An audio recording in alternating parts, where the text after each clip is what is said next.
So apparently, if you want press access to Worlds, all you need to do is make a player very uncomfortable, complain about him online, call his fans misogynistic, and then apologize for not giving context.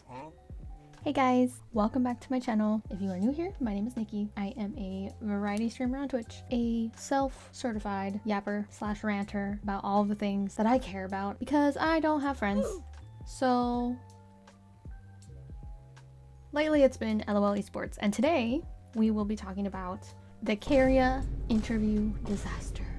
The moment where a content creator turned interviewer somehow fumbled so hard that the entire LCK fan base united for once. Like, that's how crazy this is. Let's talk about it. We'll start off from the beginning. Right before the T1 MCOI game a couple days ago, I saw this Reddit post about this tweet saying that some streamer apparently had a bad interview with Keria right after the game with 100 Thieves, and she made a couple of harsh posts because she prepared some cute stuff for him and studied about what he likes, but he didn't react the way that she expected and apparently was in a bad mood. And then to prove this point, she had posted a bad photo and then wished him the worst in the comments. She even said that she heard the coaches scolding him in public, and then after people called out her lack of empathy for a tired player and how unprofessional it was as a journalist, she tried to kind of play the victim card by laughing about the K-popification of T1. I don't speak Spanish, and at this point it's debatable as to whether I speak English, but according to the comments, the translation for this tweet is, I'll delete it just in case, but I don't see what's wrong with saying that Keria was in a bad mood if out of respect I was going to change the interview by editing it to include only the technical part at the beginning and upload it on Monday. Keep in mind that every day he is forced to accept 5 interviews because interviews are part of the player's job. And what leak? Saying they were concerned? It's obvious, guys. They're not as stable as many other teams in this world championship. Calm down. Go watch the other 4 T1 interviews from today and you'll understand what's going on. When I saw it was bad, I cut it at the 4-minute mark, out of respect. Be good fans and don't speak ill of anyone on Twitter, because what both Koi and T1 need is support, not fights. If T1 fans prefer that interview with Keria not to be uploaded because you're concerned, I'll upload it on Monday, whichever you prefer. But calm down and don't hate on anyone. Understand that I support the team from my region and that we all joke around in a healthy way, guys. So to basically support her claims that Keria was rude and was basically like mean and in a bad mood, she posted this picture in the comments. She even posted, according to the translations, "I wish you the worst." LCK community banded together to be like, ew, how can you be talking about someone like that? It's completely unprofessional. You should not be talking about things that you overhear, especially when we're talking about coaches talking to players, and also just overall bad mouthing players that you're interviewing. And this is all before the interview was even posted, so nobody really knows exactly what went down, what the questions that were asked, or how exactly he answered it. We just kind of had the prior knowledge of Keria as a person in the context of what she's saying, right? That he was just yelled at by his coaches and that he was in a bad mood. So even Don Jake, which if you don't know who he is, not serious. Well, that's like the only thing I can say. He's not serious, but he is an interviewer and a journalist. Anyways, he took to Twitter and he basically was saying, to be a good interviewer, it's not about chasing viral moments. It's not really about you, okay? Like, it's about the player, and so it takes empathy, restraint, and emotional intelligence to be a good interviewer. You have to consider that players face immense emotional pressure, and if we're talking about T1, like, there's probably not another team that has as much pressure as T1 does, especially if you consider the year that they've had this Worlds tournament. They haven't really been performing to most people's expectations, so you have to consider that. And if interviews go poorly or feel flat, it's the interviewer's responsibility to handle it with professionalism and to not blame the player. You have to focus on making the player feel comfortable and kind of read the room. He brings up the point about Riot's granting access and more opportunities to content creators who may lack the journalistic maturity or even knowledge to handle this, which could create unnecessary risks for both the player and the industry's credibility. Because let's face it, content creators, they are focused on making content, and content that goes viral, right? That doesn't necessarily have the player's best interest at heart. Which is a very good point. Ultimately, what he's saying is that interviewers need to approach their work with humility and respect, because let's face it, this is Keria. Like, a lot of people would do anything to interview someone of his caliber, right? This is like, and you just, and then basically he's saying like she's sensationalizing emotional and awkward encounter or interviews, and that's harming everybody in the ecosystem, because when you're a professional you have to balance authenticity with empathy to create interviews that feel human and safe and not exploitative. A great point. Again, this is before the interview was released, so we don't really know anything, and this is just him talking about the situation that he sees from his perspective as someone in the industry who's had awkward interviews before, right? And interviews that don't necessarily work out the way he wanted. So credit to him on that. After that, I see that she goes on this Spanish esports podcast to talk about it, and she basically is talking shit. I'm relying on translations from the community. According to this person, the podcast conversation went like this. Pues la verdad que cuando terminan los partidos, pues Keria estaba en stage, entonces yo esperaba en la sala de prensa de las entrevistas que está al lado de la carpa donde estamos nosotros, y primero han entrado pues los coaches y el staff de T1 y estaban como súper tilted y ya estaban hablando de lo que tenían que hacer, o sea, directamente estaban hablando de las partidas, estaban súper tilteados, han visto el sorteo y con Koi no estaban como alegres, en plan, no se veían como confiados, os lo juro, están cagadísimos. Keria me ha rechazado todo. Sí, para la gente que no lo sepa, Irene sabe coreano, o sea, cuando dice estaban hablando de esto, es que Irene los entiende, ¿vale? No es en plan... Sí, y Felipe se está viendo ya partidas, estamos haciendo ya review directamente. Que Irene habla mejor coreano que español prácticamente, de hecho es una cosa que... No, eso tampoco, pero entiendo más que hablo. Vaya palo, llámalo peruano, Irene. Vaya palo. Está de moda, llámalo peruano. Aunque no lo digas aquí, Irene, ¿hay algo de eso que hayas podido pillar y que se lo puedas comentar ahí a Melfed? Que pueda ser útil. ¿Cómo que se lo pueda comentar a Melfed de qué? Claro, en plan, oye, les he escuchado que te van a banear esto, ¿sabes? No han hablado de tipo estrategia, sino estaban hablando básicamente de los errores que han hecho en la partida y le han echado en cara cosas a Keria. Lo que pasa es que han empezado a bajar la voz, pero como que Keria cosas que tampoco ha hecho bien. Y estaba como casi llorando, y una estaba así como consolando, y luego estaba Faker ya mirándose las partidas otra vez en el móvil, mientras esperaba para una entrevista. O sea, estaban tilteadísimos. Y que tenían que hacer reviews, que tenían que irse corriendo, que esto no podía ser, y que tenían que preparar bien para mañana. Eso es lo que he escuchado yo. Dios, hostia. Están jodidos. Y Keria estaba como temblando. Estaba temblando, casi llorando ahí conmigo, o sea... Te tengo que chapar. Normal, de rabia. La han obligado a pillar una león y luego la han flameado la review. O sea, 1-0-1, player calentado. O sea. Ya, es que ha jugado muy mal, ha sido vomitivo, chicos. Vaya 2 series más vomitivas. Sí, se había de todo. Y Ashley están diciéndonos que no podemos ganar. Es que sí, oye, chicos, ayer vi a Koi muy bien mentalmente. Estuve con ellos y los vi bien. Los de T1 cagados y os dicen diciendo imposible. Vale, bueno. Pero ¿a vosotros de verdad os da esperanza que el nivel paupérrimo de T1 sea igual o superior al nivel medio bueno de Koi? Pues sí, porque son atletas, son gratis. Prefiero ver eso que ver a T1 estompear. Creo que tienes más opciones. Si estoy equivocado, seré feliz de cojones. No, pero has subido feliz. O gana Koi, eres feliz. O gana T1 y tenías razón. Entonces tú vas, vale, polla amiga. Yo no quiero tener razón. Me la pela. Yo no quiero que gane Koi, coño. No quiero tener razón. Yo creo que gana Koi. Y le he echado 4 butus y medio al Keria. No os preocupéis. Mañana, si tiene una performance, es culpa mía. Bueno, gracias a mí. Pero Irene, ¿has podido hablar con él al final o te ha rechazado la entrevista? Sí que he podido. Lo que pasa es que no le he forzado. Han sido como 5 minutos. Se me ha negado a todo. Tenía cosas preparadas para él, para que fuese un poco más suave y tal. Y ha dicho que no le gusta para nada cómo ha performado hoy, que tienen que arreglar muchísimas cosas y tal. Pero es que no quería dar ningún tipo de información. Estaba súper booty. O sea que va mal. Pero lo vas a subir a YouTube, ¿no? Sí, claro, pero lo subiré el lunes porque tengo que arreglar unas cuantas cosas del vídeo porque este señor me ha dejado un vídeo bastante pocho. Joder. Pero lo puedes subir así. Súbelo en plan, mira, yo creo que te renta más subirlo, Claro, súbelo así, sin editar, sin música y pones roto. Y claro, Keria roto, cagado antes de jugar contra Koi. Eso es así. A ver, sí, pero quiero también, porque le he preguntado cosas de gameplay, cosas técnicas y tal, y también quiero poner cositas de adorno. Pero está guay. Simplemente que la parte de la performance me ha contestado con una línea y que no está contento con la performance y ha sido muy triste. Muy triste. O sea, que está tilted. Lo más importante, chicos, que van a perder mañana. Ya está, no hay más. Son gratis. Son gratis, chicos. Lo ha dicho Irene, corresponsal de China. Porque lo ha dicho el propio Keria. Claro, somos gratis y se va llorando. Exactamente, chicos. Así que no os preocupéis. Qué duro. Hostia, pues me sabe hasta mal ya, Joder, como con la imagen que me has pintado, la verdad me... A mí no me sabe mal. El bro podría haber sido menos emocional, así, tonto conmigo, la verdad. Yo no le tengo ningún tipo de pena ahora mismo. Yo me he esforzado y encima me ha respondido mal. A mí que no me pague su mal humor, ¿sabes? Joder, que me sabe mal, pero... No sé. Yo no te he hecho nada, gilipollas. A ver, espabila. Tampoco es eso, pero he dicho, ¿estás bien? Tal, un par de veces. Y he dicho, sí, pero un poco como borde. Digo, joder, si estás mal, corto o lo que sea, pero me iba contestando mal. Yo, chico, yo no te he hecho nada, ¿sabes? Claro, soy española, les he tocado a Koi, pues ya he pagado, ¿sabes? He cobrado, chicos. Quería irse rápido, ¿no? Pues nada, Irene, la entrevista entonces la tendremos el lunes. A ver, yo te recomiendo que la subas cuanto antes, Porque... yo quería cuanto antes. Sí, pero yo mañana me voy a Shanghái, entonces ya veremos. Y creo que tengo entrevista con los performance de Koi, entonces no lo sé. A lo mejor también interesa subir lo de Koi antes, estoy mirando. So she doubles down on that. She goes in, she's talking about them on this podcast, and then she's like claiming that people who are coming to his defense are misogynistic And she also says, oh, it's just K-popification.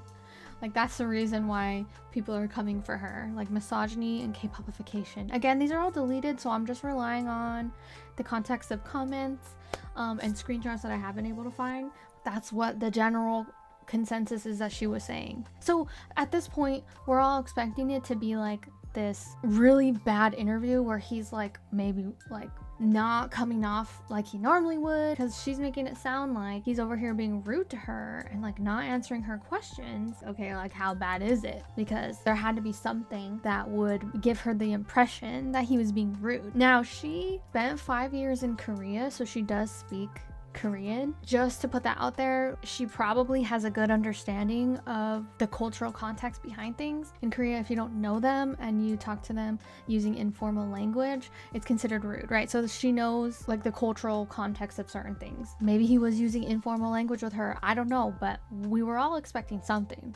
So then the interview drops and it's this. 안녕하세요. 오늘 시리즈 경기 어떻게 보셨나요? 본인과 팀의 퍼포먼스에 대해서는 어떻게 생각하시나요? 일단 저희가 지금 좀 전체적으로 이제 팀적인 문제가 일단 많다고 생각하고 좀 그런 부분들을 계속 연습 과정에서 보완하려고 하고 있는 점인 것 같아요. 네, 그리고 이제 서포터로서의 게임 내 시야나 판단에 대해 여쭤보고 싶습니다. 매 경기마다 시야를 준비할 때 가장 중요한 게 생각하는 핵심 요소는 무엇인가요? 일단 시야를 좀 편하게 많이 좀 깊게 뚫으려면은 일단 턴이 제일 중요하고 그 턴을 이제 또 바텀 라인전이나 아니면 또 라이너들의 라인전이 또 중요하기 때문에 그렇게 일단 라이너들의 보통 라이너들의 라인전에 기대서 플레이하는 것 같아요. 그러면 T1이 초반 경기에서 좋은 모습을 보이는 데에는 본인의 로테이션이나 맵 시야 운영 방식이 큰 영향을 미친다고 생각하시나요, 혹시? 뭐 제가 잘할 때는 또 되게 게임을 집도한다 생각해가지고 그런 점은 있다고 생각합니다. 좋아요, 좋아요. 본인의 독특한 신기한 픽들에는 사전에 분석이나 준비가 따로 있는 편인가요? 아니면 연습 과정에서 시도해보고 잘 맞아서 사용하는 편인가요? 일단 연습 과정에서 미리 사용해보고 좋다 싶으면 사용하는 편인 것 같고 그리고 좀 안 해본 픽이라도 또 대회 과정에서 대회하는 와중에 또 좋아 보이면은 또 자신감 있게 하는 편인 것 같아요. 네, 그리고 손의 반사 신경이나 움직임을 향상시키기 위해 따로 연습하거나 사용하는 방법이 있나요? 혹시?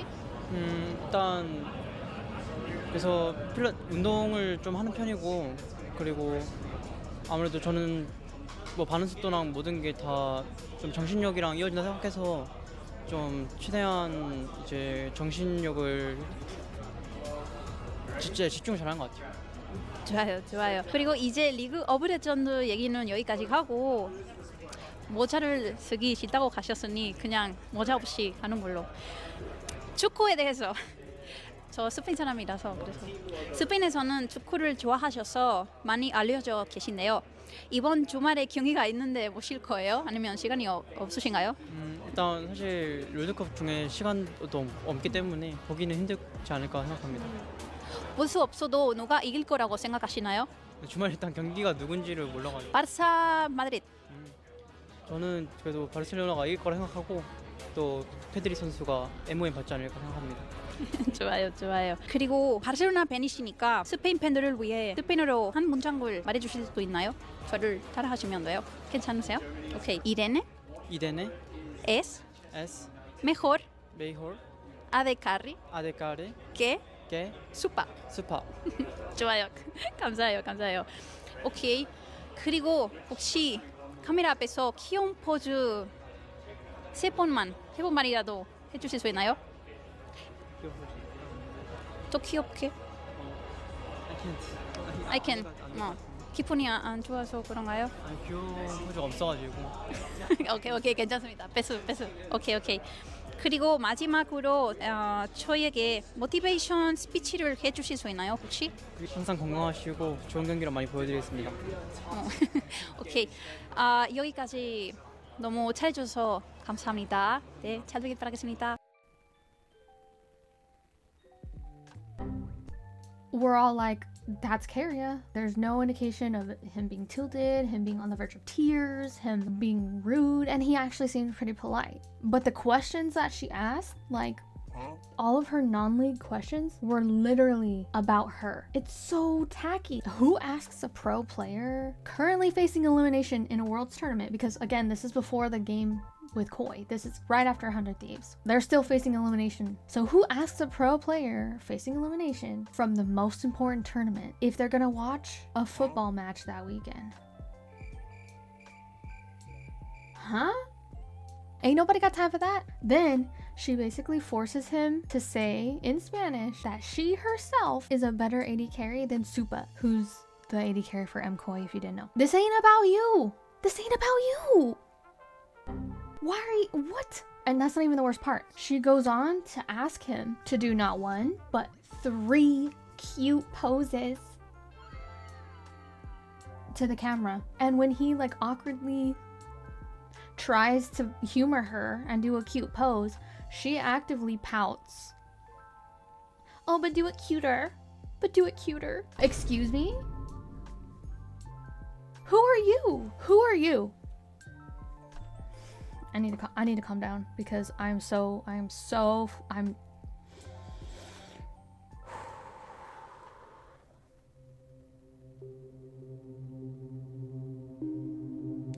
This girl had the audacity to say that people who came to his defense before this was released were only coming to his defense because of K-popification, and the reason why she's complaining is because he didn't act cute enough for her. It's completely unprofessional, and it actually begs the question, like, how can someone so unprofessional be allowed to interview anyone, let alone Keria? We're talking about Keria. Am I tripping? Ugh. All I'm gonna say is she's lucky she hasn't received any funeral wreaths or trucks. Let's just disregard those non-league related questions that she asked. What are her questions for league related stuff? Like, what? Who let this girl in? Like, dang, all I gotta do is just walk in there? Because I will take an interview with Keria. And I would be asking better questions, like, who the heck? Honestly, you get an interview with Keria and the best you can come up with is, do you think that your own rotations, map vision control, and macro play have a huge influence on Team 1 having a good early game? Hello? Like, I'm not a journalist, I'm barely a content creator, but do you think vision and macro have an impact on an early game? Do you... Am I crazy? Am I crazy? Is that a good question? And I'm just like, my brain is too small to realize that that's a good question, because I feel like that's the most asinine question you can ask someone of Keria's caliber. Like, do you think it's important to put down wards? Who is she? I don't fucking know. I don't know, dude. I'm just... But don't worry, guys. She apologized. She took to Twitter to say, I am an entertainer, trained in South Korea in broadcasting. I came to Worlds as a small content creator, not a journalist at all. The managers of each team are the ones who decide who to grant or not grant interviews, and Riot requests a sample videos of what you want to record and a prior content plan to apply for the pass. I see that this was not known. The thing about the poses is a silly matter. It's something typical in Korea that is asked of many people there. First of all, how are you about to mansplain cute poses to the Korean community? Hello?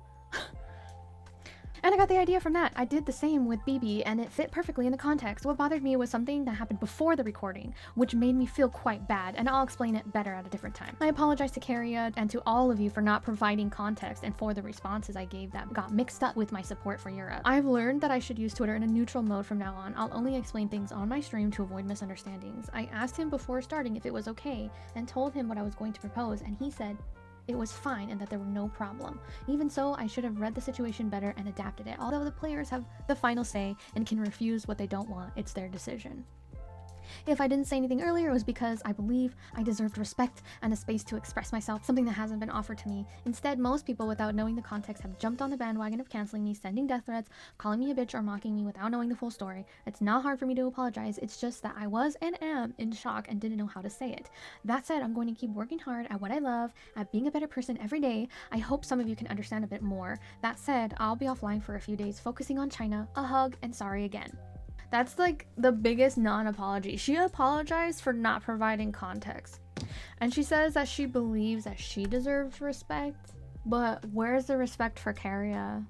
He didn't do poses you wanted him to. So you posted a photo of him looking suspect and talked about how rude he was to you. Or for T1 for that matter, when you turned around and blabbed about how Keria was getting yelled at by his coaching staff. Like, honestly, did she think that no one was going to see her tweets or hear her conversation on the podcast and then actually see the interview? Some people think that this was all part of the plan, that she was trying to create and stir up drama so that she can get some interaction. So yeah, please don't give her any time of day because this is not okay. And she should not be welcome in the LOL community, especially if she cannot respect the players. And this has nothing to do with T1 or Keria in particular, but in general. This behavior is not only unprofessional, it is disrespectful and is only going to make players even more uncomfortable with taking interviews. I mean, just look at the whole Ashley King situation, right? Like, T1 is a team that's notorious for having their words scrutinized. Is it surprising if he answers her questions in a PR manner? Absolutely not. Also, what the heck were those questions anyway? Since then, she's apologized, deleted her tweets, and has gone offline for a while. But yeah, the damage is done, and it seems like she's getting more opportunities. I don't know. Personally, I hope that Riot starts being a little bit more careful with who they give access to, because this kind of behavior makes it harder for legitimate journalists and respectful creators to do their job. If you get the privilege to interview players, you need to respect it. They're not your friends, they're not your content, and they definitely do not owe you cute poses for engagement. That's my rant for today. Let me know what you think. Was Keria rude, or was this just an interviewer who wanted everything to be about her and didn't get her way? Let me know in the comments. Like the video if you enjoyed, and maybe one day Riot will let me do an interview where I can ask actual questions. Also, a special shout out to these absolute legends. I will be linking the tweets and the Reddit posts in the comments. You can see for yourself if you'd like. Again, I would just ask you not interact with her content because we don't need to be fueling this type of content or this type of behavior. Thank you for watching. Catch you on the next one. I can't believe that picture that she freaking uploaded. Running out of data. Whoopsie. Cut that one out.